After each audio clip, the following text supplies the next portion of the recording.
Nayt pullar bir bala.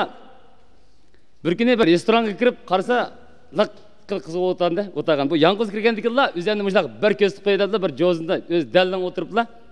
Yenini aqtirib, $100 jo'ziga paqin tashlablar.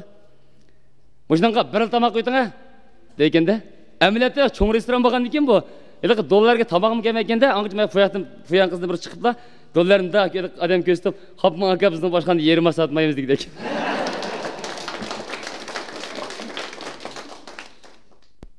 Bir bilikçi derya qamoq tashlabdi.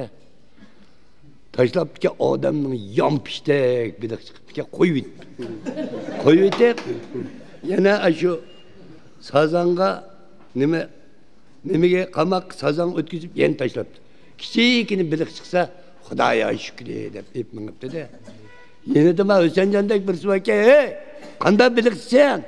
Odamning yompishdak biliq chiqsa, qo'yibdi. Kichikini biliq chiqsa, Xudoya shukr deb aytib barsinlar desa, ko'pchilik qapamaslar, qozon kichik dedik." O'tgan shu Isamkamni VC'de qoldirchim edi. Ağa vaqtida Isamkam bir uşaq balaning latifasini so'zlab qo'ydi bu odam. O'zi izib ketdim shu kuni.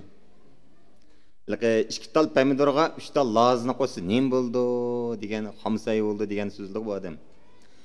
Bir o'qituvchi o'quvchidan so'rabdi-da. 2 tal pomidorga 3 tal lazini qo'ysa nim bo'ldi debdi-ki, xomsay bo'ldi. Hech kim bilmas, mana mashtaga emasmi dedi.